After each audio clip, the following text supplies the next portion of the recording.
Gary Crocker is a Maine native who currently lives on a dirt road in West Gardner, Maine, with his lovely wife, Ellen. According to Gary, the best 6 years of his life were spent in the 5th grade. Since then, it has been one adventure after another. He has come to believe that a sense of humor is important no matter what you do in life. Currently, he is a regular contributor to Maine Seniors Magazine. He has produced 4 CDs and all are available at Fuller's Market in West Gardner or on his website, garycrocker.com. He is here to share some observations and remarks in the classic Maine tradition. Please join me in welcoming Gary Crocker, a real Mainer, from his bean boots to his ball cap.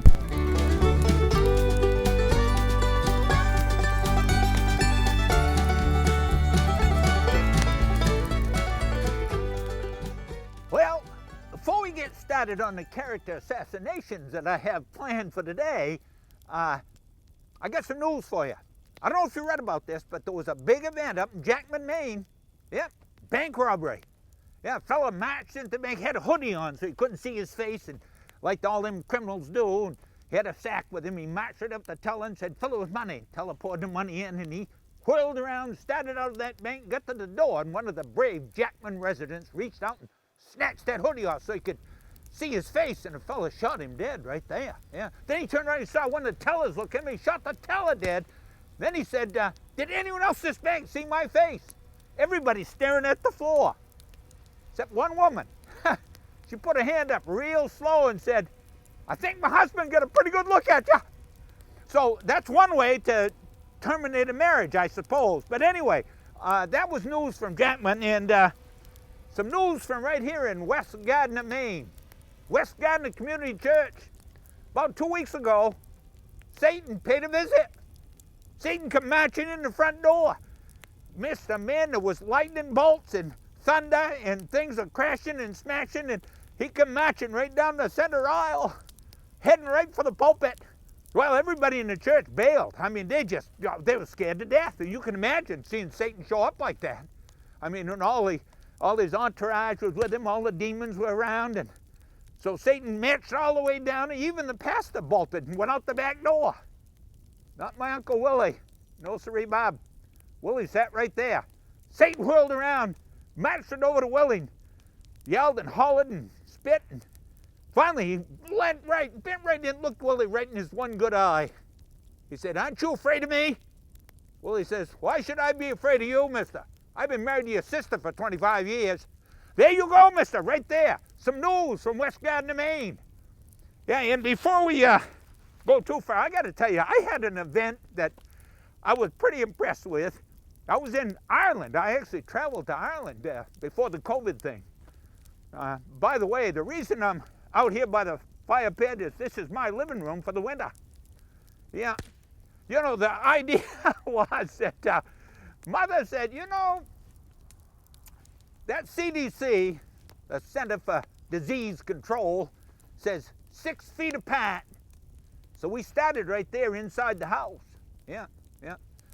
Mother said, well, if 6 feet is good, 80 feet will be better.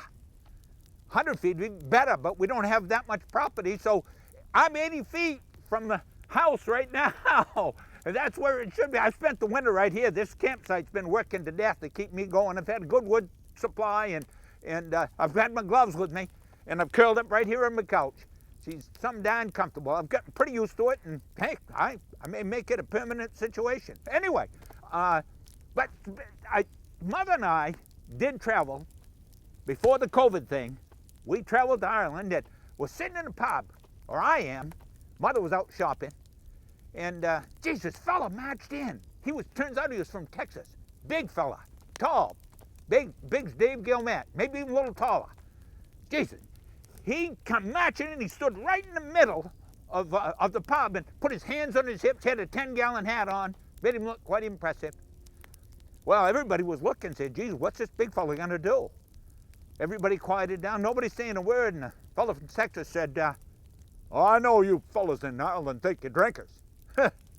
I'm from Texas. We can outdrink anybody. I'm here to prove it. I'll tell you what I'm gonna do. I'm gonna put $500 on that bar. If there's any man here that can drink 10 pints of Guinness without stopping, they can have that $500. If they can't do it, or they spill any, they owe me $500. Any takers? Nobody stepped out. They all talked about it. Being a professional drinker kind of intrigued them, but after a few minutes, they all went back to doing what they were doing. This one little fella jumped off his stool, about 5'4", skinny little runt, walked right by the Texan, left. Half an hour later, he come back in, walked right over to the Texan. He said, "Excuse me, sir, but is that bet still on?" Texan looked him up and down. He said, "You think you can drink 10 pints of Guinness without stopping?" Little fella said, "I know I can." He said, all right. He said, "Put him up, bartender." So they put 10 pints of Guinness on the bar, and he put that $500 back up there. And Texan stood back and waited, and the little fella marched right down there and fired every one of them 10 pints right down, never spilled a drop. Grabbed the $500 and started down the pub. Geez, the Texan was impressed. He run after the guy, caught him at the door, and he said, "Hey, that's your money. That's impressive. But I got to ask you one thing. Where did you go when you left the pub for half an hour?" Little fella kind of shifted his feet, and he said, "Well, I'll be honest with you. I wasn't sure I could do it. I went next door and practiced." So there you have it. That's 20 pints of Guinness and in a quick sit-in. I'm telling you right now, don't try to outdrink the Irish. It ain't gonna happen. Now, one last question before we, I'm gonna move inside because I know the house is free right now, and I'm gonna warm up. The camera crew is a bit, well, the fire's gone down. They're getting a little chilly, hands in their pockets, having trouble working. Anyway, I just got one quick question. Has the ambulance arrived to take Brent to the hospital, get him calmed down after the snake incident? Did the snake win the wrestling event, or did Brent? Just curious. You can get back to me on that. Thank you very much. Hey, we're going to get right back to you from the inside of the place. Yeah? Well, I've been allowed inside the house. Pretty excited about that. Got the fire going. And I want to show you something before we get started on the character assassination I promised earlier. I've got to show you something that I'm pretty proud of. This here looks like a lobster. You can see the beady eyes that say, "Please don't throw me in that boiling water or I'll call Mary Tyler Moore." Now, the reason for that, no, Mary Tyler Moore passed away a couple of years ago, but long before that, 10 or so years ago, Mary Tyler Moore appeared at the Rockland Lobster Festival, right here in the great state of Maine. Did a great job. She's quite an entertainer in her day. Well, she was having fun and enjoying the whole trip until she saw some Maine boys doing what we do, throwing live lobsters in boiling water. Yeah, she went nuts. She went right on TV. I can't believe these people in Maine, they're barbarians. They're throwing live animals in boiling water. Oh, she raised such a stink, an extra 1,000 people showed up at the Lobster Festival that year. We had to kill an extra 1,000 lobsters just because of her. Anyway, what I like about this is it looks like a lobster. It's got the beady eyes, it's got the antenna, it's got the crusher claws like that. And actually, you can use it as a centerpiece at Thanksgiving. We did right here at the trailer. Or you can use it on top of your Christmas tree. Looks wicked decent up there. But the thing I really like about it, and I gotta adjust myself here, is that it looks like it's something special and everything. But if you, let's say Dave Gilmet was here, who's a good friend of mine. If Dave Gilmet was here and he put this on, you weren't paying attention, Dave would hold it over his head and wear it like that. It would make you look smarter than you actually are. Yeah. And some people say, well, geez, it's just a one-trick pony. That's it. You put it on, you're done. No, Mr. Man. No, this is a real Maine piece of headgear because it's got multiple purposes. Let's say Dave was talking and he had this on and he wanted to get your attention. He'd take it off, hold it in front of him and go, "Hey, what are you thinking?" And if you had a pointed head like mine, you can wear it upside down just like that. Makes you look wicked smart, darling. Anyway, that's it. That's a piece of headgear that you want. Grandkids, by the way, are enamored with this thing. They just love it. So get yourself one of those. I bought mine first one from California, made by autistic children. Wicked decent.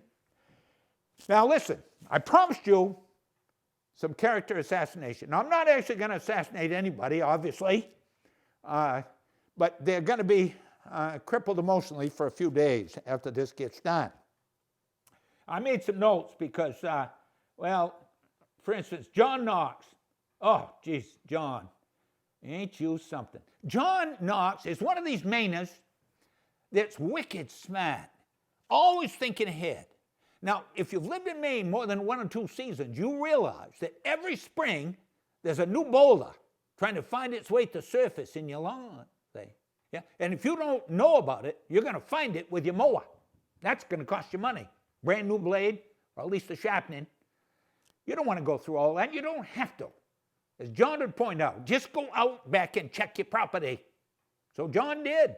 He was out checking his property and going over every inch of his back 40, and he come across not only a couple of boulders, he come across a sinkhole. Now, we don't get many sinkholes in Maine. Florida, they're littered with them. In fact, they lost a whole Corvette museum in a sinkhole there a few years ago. They're pretty big. Well, John come across a sinkhole that was probably, I don't know, 3 or 4 feet across, and so deep he couldn't see the bottom. And he wanted to know how deep it was, how dangerous it was. So he did what any Maine boy would do. Now, you don't need a measuring device to measure the depth of the hole. All you need is something heavy. Drop it down, see how long it takes you at the bottom. Smart thinking. John did just that. He looked around, and right there in the corner of his field was an old Model A transmission. Been there for years, all rusted, and he wanted to get rid of it anyway. Figured this twofer. So he went over, knuckled onto it. John's wicked rugged, drug it across the field, and pushed it into that hole, and looked in to see how long it was going to take to hit the bottom. Well, geez, just as soon as he did that, he couldn't believe it. A goat ran along and jumped down the hole too. Buddy has come running across the field and say, "Hey, John, you see my goat?" John said, "I hate to tell you, I think your goat just jumped down this hole." And the fellow said, "Oh, that couldn't have been my goat. My goat was tied to a transmission right over here in the corner of the field." See? So the SPCA is interested in talking with John. Good luck with that, buddy. Oh, and another note that I neglected, I went right by, Barry Gates, the treasurer, money fella, yeah. I did some research on him, and honest to goodness, he loves to get up and talk. I mean, he loves to be on his feet. I know he's the treasurer and all that, but he just loves to get on his feet and talk. And one day, in the 5th grade, and Barry, you'll remember this detail as I go through it. You can explain any of the things that get a little wrong to your fellow, your buddies and your friends on the outside, and help them understand just what you went through. But in the 5th grade, the teacher announced, tomorrow, class, we're going to have show and tell. So I want everyone to bring something interesting to class. You're going to get on your feet, explain it to the class, kind of public speaking at the 5th grade level. Well, Barry was excited. Jesus, I can't wait. I've been waiting to do this all year. This is my big day. So he went home that night and he went through a whole list of possibilities. What can I take? There's so many good things, so many exciting, wonderful, interesting things that I could drag out of this place and take to class. But he couldn't decide, and the last thing he could think of that next morning, he grabbed it, jumped on the bus, went to class, took his seat in the back of the classroom. He's sitting there with something in his hands, a big grin on his face, just like the one he'd probably got on his face right now. Wouldn't be surprised. Anyway, he's sitting there grinning, and the teacher looked up back and saw him and said, "Oh, Barry's got something weird. I just know it. I don't want to hear from him today, so I'll let all the other kids use up the time in the class, and then I'll say, Barry, you can talk next year." Yeah, that'll work out perfect. Well, trouble is all the other kids jumped their feet and said, "This is what I got, this is what it is," and sat down. Barry's still sitting there grinning, holding on to it, waiting for his turn. So she relented. She said, "All right, Barry, what you got?" Barry jumped to his feet and stood up. "I got manure." "Manure? Why would you bring manure into classroom? What are you going to do with that?" He said, "I'm going to build a teacher." Now, that ain't the answer she was searching for. No, she snaked him right out of his seat, dragged him down to the principal's office, told the principal what he had and what he said, and the principal come out and talked to him and said, "Barry, now what have you brought to school?" He said, "Well, I've got manure." So what are you going to do with that? And he said, "Well, I'm going to build a principal," because he knew teacher want the right answer. Anyway, they picked him up, dragged him out of the building, threw him in the car, and drove him across down to the superintendent's office. He had worked his way to the top of the educational ladder in 10 minutes. Oh, Mr. Man, it was something. They went in and explained to the superintendent what he had and what he'd said. And superintendent came out and tried to intimidate him. "You don't intimidate Barry." No. He stood in and he said, "Now, Barry, what have you brought to school?" Barry still got it. He said, I brought manure. He said, "Well, what are you going to do with that?" He said, "Well, I'm going to build a policeman." He said, "Wait a minute. You told the teacher we're going to build the teacher. You told the principal we're going to build the principal. Why didn't you tell me you were going to build the superintendent? He said, well, I ain't got that much manure. So there you go, dear. That's why he's the treasurer. No one really wants to get the words out of him, just the money. Anyway, hey, nice talking to you. And I've got some, let's see. Oh, geez. A friend of mine I've known for years, Jim Bennett, Mr. Man. Hi, Jim. It's good to see you, even if it's over video. You're one of the good guys. I was working at CMVTI when you were running Lewiston, Maine, and it's pronounced Lewiston, just for anybody that's interested. Jim is, well, he's an entrepreneur at heart. I know he's a government guy, and he's done a great job running cities and making good decisions, but he really, in his heart of hearts, he's an entrepreneur.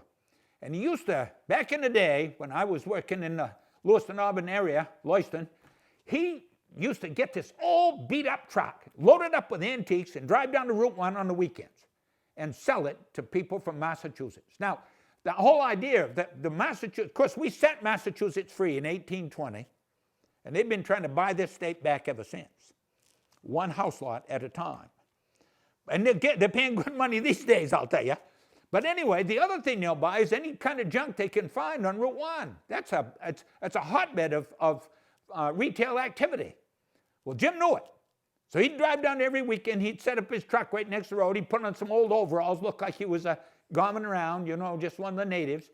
And everything was going pretty good. But this one Sunday, he was on his way down, and he wasn't paying attention. That ain't like Jim. He's usually a detailed kind of fella. He come racing right through this rural intersection. No signs, no stop signs, no yield signs, either way, nothing. Come winding right through, and wouldn't you know it, a car from away, a big Cadillac from a faraway place, New Hampshire, came racing through the other way and slammed right into the side of Jimmy's truck. Drove him right into the ditch. Jeez. All those antiques that he had in the back were now worth even more money because now they're all stove up. Well, the fellow in the Cadillac bailed out of his car, and Jimmy bailed out of his truck, and they met halfway around the vehicles. And the fellow from Massachusetts and New Hampshire, he'd moved a couple of times because he was in trouble with the law. I think it was a witness protection thing. But anyway, they met and they're talking, and the fellow from away was right on fire. I can't believe you people in Maine, you never look, you never even blink coming through that intersection. Look what you've done to my brand new car. I can't believe what you people are idiots, you morons, you did. And just went on and on. He was just out of control. Of course, Jimmy's calm. He's always calm. He knows how to be calm in the face of stress. Well, after a few minutes, the fellow from away ran out of gas. He kind of leaned back against what was left of his car. It was all stove up. When he took a deep breath, Jimmy said, okay, now calm down, mister. You're in Maine now. We don't yell and holler and screech. We just take care of business. Now listen, let's have a drink and talk about it. Fellow said, yeah, all right. So Jimmy goes over to the truck and reached in the glove box, pulled out a bottle of Four Roses, the best booze money will buy, Jimmy's money. Yeah, and he uncorked a brand new fresh bottle of that wicked decent liquor. Walked over, I handed it to him, he took a drink off it, handed it to Jimmy. Jimmy handed it back, said, oh, take a nice big draw on that. I'm a generous fella. Fellow tipped it up, took a nice long draw and handed it to Jimmy. Jimmy put the top on, started for his truck. Fellow said, hey, ain't you going to have a drink with me? Jimmy said, no. He said, I'm going to wait till the state police get here. See, Jimmy's always thinking. So that didn't go that well for the other fella. Just saying. Jimmy, good work. Now, Drew Tangway. Oh, geez, Drew. Drew is one of the nicest men you will ever meet. He told me that himself. And one of the things that surprised me, I was walking down one of the main thoroughfares in the state of Maine, an urban area. Must have been Portland. That's about the only urban area we got. Anyway, I was walking down the street one day, and here's Brent coming the other way. I couldn't believe it. One of his eyes seemed to be closed right up, shut right up, and it was all black and blue. And as I got closer, I could see he looked like he'd got whaled in the side of the head with something. When I got right up to him, I said, Brent, what's happened? He said, Gary, you're not going to believe it. You know I'm in church 3-4 times a day if I can. I said, yes, I do. I said, and I'm impressed with that. He said, yes.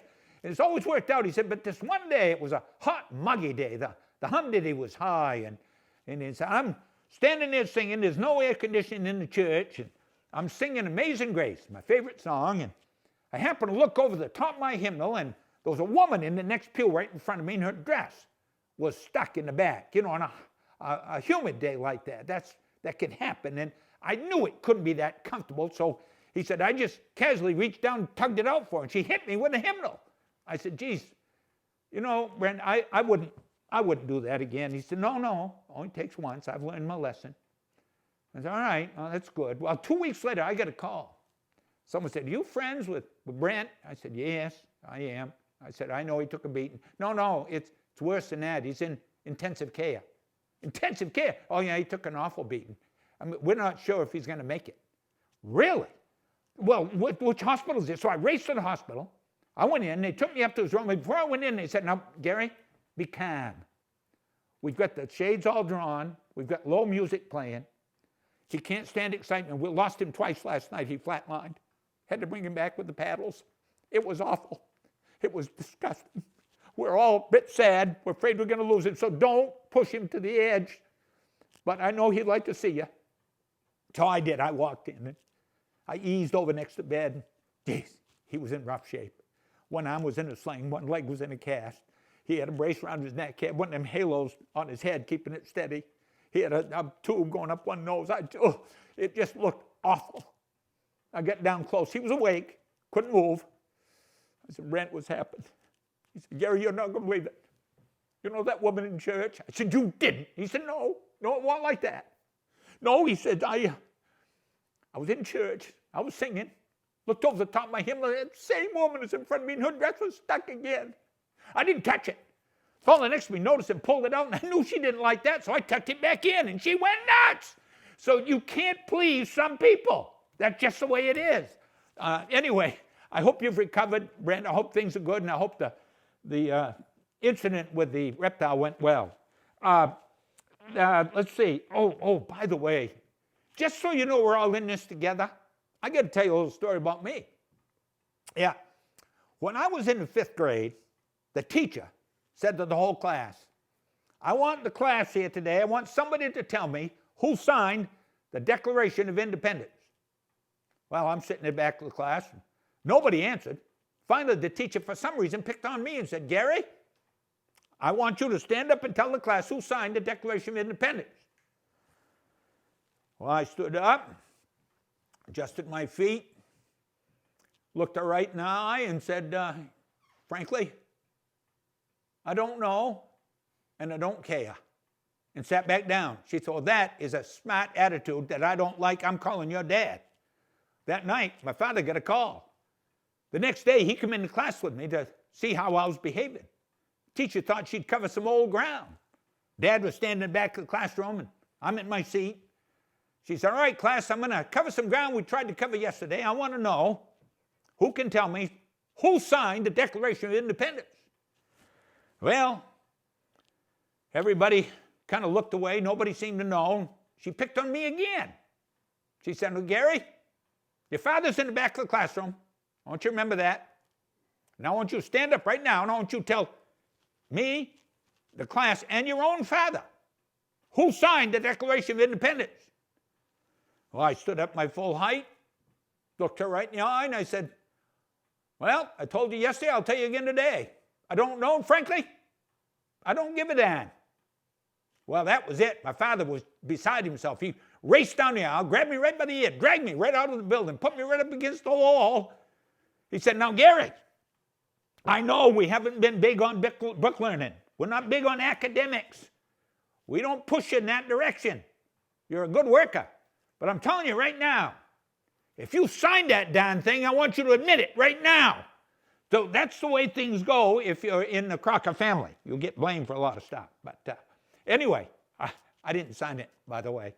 And one other thing. A friend of mine named Mert, that's as far as I'll go, married to a woman named Molly. Mert and Molly were having an argument one day about a $200 cost. They needed a new fridge, and Molly had found a deal. She could get one for $200. So she said, Mert, I really need that new refrigerator, and I need $200. Mert said, no, we ain't got $200 to throw away on a refrigerator. We'll get by with the icebox. We're working right now. That's the way it's going to be. They had this big argument over breakfast, and it kind of got heated, and Mert finally said, you know what, Molly, I'm going to take a shower, get cleaned up, and go off to do some business. So you can think about what you're doing, but there ain't going to be no $200 for no refrigerator. So he went up and got in the shower, and just about the time he closed the shower door, there was a knock on the front door of the house. Molly went to the door, and the door swung open, and Mert's buddy Freddie was standing right there, and he said, is he home? Molly said, yes, he's home, but he's in the shower. What can I do for you? Well, he stood there for a second. He said, you know, I noticed you stand there in your robe. I've always thought you were a handsome woman. Now, I don't want to do anything untoward. All I want's a look. So if you're willing to just open that robe up just for one quick glance and close it, I'll give you $200. Really? She thought about it for a second. First, she thought, that's disgusting. I'm not going to do that. But then she thought, geez, I need $200 for a new refrigerator. He's going to give it to me. And I don't have to do anything. So she looked around. Nobody else in the neighborhood looking. Mert's in the shower. She said, all right, you back up. Get down there on the walkway, about, 15, 20 feet away. As long as there's no cars coming, we'll give her a quick glance. Are you ready? He said, yes, I am. So she opened the robe, closed it back up, and he raced right up, gave her the $200 and run away. That was it. Well, just about then, Mert came down the stairs from the shower. And she said, hey, your buddy was here. He said, really? Yeah, did he bring that $200 he owes me?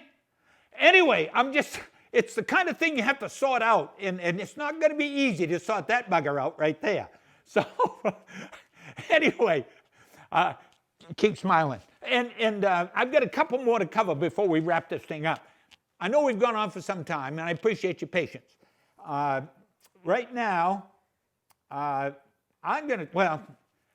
uncle, my Uncle Eddie, quick public service announcement.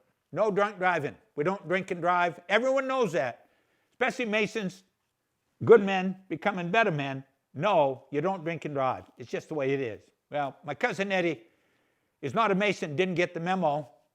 He was driving between Augusta and Lewiston just the other night, whistling along, pretty good pace, weaving. State trooper watched him for a while, followed him for a few miles, finally pulled him over, walked up. He'd seen the car before. He'd stopped Eddie before, so he knew what he was dealing with. He walked up the car.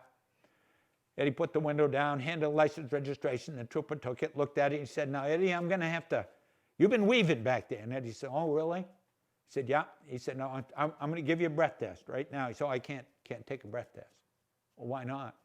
Well, I'm an asthmatic. It might kill me. All right. I'll tell you what. Let's get in the car. I'll take you down to the station. I'll give you a blood test. No, geez, I can't do that. Even worse. Why not? Well, I'm hemophiliac. I might bleed to death. Trooper said, all right, let's make it simple. Get out of your car. Man, if you walk this white line right here, I can't do that. Why not? I'm drunk. So, you push a Maine man far enough, you'll get the truth. It just ain't the kind of thing that's going to pour out of him automatic. With that, I want to wrap this up. I want to, first of all, thank you for your attention. Thank you for what you do. Thank you for being Masons. You're good men. And I want to wrap it up with a little comment about Rich Netto. Now, I know Rich because I used to be on the chiropractic board of examiners for about 25 years. I might have even signed his initial application. I'm not sure because he's quite a bit younger than I am. But anyway, it's nice to talk to Crocker. I'm going to wrap this up with a message from Crocker in an unusual way. Before Rich went into chiropractic, he decided he wanted to find out what makes America great. Is it the rock-bound coast of Maine, the mountains of Colorado, the beaches in California? No. It's none of those things. They're all wonderful, but it's the people. And he wanted to get his arms around the people of this country and really get an understanding, a feeling for it. So he went ahead and got himself a Greyhound Ameripass. You may not have done it, but that's a good deal. You buy a 30-day pass on a Greyhound bus. You can get on and off the bus any way you want, for as much as you want, for 30 days, a whole month. So Rich bought himself a pass, jumped on that bus, and his idea was he was going to go to little towns, big cities, all over the country, listen to people, talk to people, really get a feel for America. Well, he was on his way back. He was in Canton, Ohio. He was sitting there waiting for his next bus. And as he sat there waiting, there was a woman sitting next to him, not right next to him. There was a table between them, which was bolted down in case someone from West Gardner showed up. Anyway, he was reading a book, and this woman looked over, and Rich is a good-looking fella, and looks like a nice fella, and he's smart, all those good qualities and that make a good mason. So this woman looked over, and she was going to interrupt his book reading just to say, hi, how are you, kill some time, meet somebody new. But just before she did, she happened to look down at his feet, and his luggage was sitting in. It said Maine on the side of it. Now, she had never been to the state of Maine, but she'd read all about the state of Maine. She knew everything there was to know about Maine people. She'd read every book Stephen King ever wrote. So she was scared to death being that close to somebody from Maine. She jumped out of her seat, ran out of the building, got outside in the parking lot, got her breath back, got her blood pressure down, finally calmed down, realized she had to go back in because the bus was going to be on the other side of the building. So when she walked back in, on her way in, she stopped at Mrs. Fields and bought a bag of cookies and walked back in, looked for a place to sit. The only seat available, right next to Rich. Well, she went over and sat down reluctantly, keeping an eye on that fellow from Maine who was still reading a book. I think it was Cujo. As she's sitting there, she keeps an eye on him, keeps an eye on him. She finally gets bored and a little bit hungry. She reached into the bag of cookies, takes a cookie out and eats it. Noticed out of the corner of her eye, Rich Neto, unbelievable, reached out and stole a cookie. Unbelievable. Shocking, really. But she didn't say nothing. She's still afraid of the people from Maine, because of what Stephen King wrote. Anyway, she reached in, had a cookie, and so did he. They took turns eating cookies till there was one cookie left at the bottom of that bag. And Rich Neto had the gall to reach to the bottom of the bag, take the last cookie, break it in half, and offer half to her. Well, that broke it. She was done. It's one thing to be a cookie thief. It's another thing to handle the food. She had it. She was all done. She jumped to her feet, whirled around. She was going to give him the speech of life, say, you people in Maine disgust me. There's no rules, no manners. You handle people's food. You steal food. What is wrong with you people? Just before she was going to open her mouth and give that speech, her bus was called. She was never so thankful for anything. She grabbed that empty bag, that half a cookie he had mauled with those Maine hands, marched across the building, threw them both in the trash, grabbed her luggage, walked outside, got on the bus, and as the bus started up the highway, she was organizing her carry-on luggage at her feet, and it fell over, and her bag of cookies fell out. She never did get to say thank you to Rich for being so generous with the cookies he purchased at Mrs. Fields. But the reason I'm telling you this story as I conclude my remarks today is because if you think about it, many times in life, whether we're at home, at work, on the highway in particular, we are often faced with that same choice. The choice between being right, like that woman knew she was, or being kind, like Rich chose to be. I'm going to ask everybody here watching this tonight, please, the next time you're faced with that choice, choose kindness. We need a lot more kindness in this world. Thanks for listening. Have a great conference. God bless you. Yeah?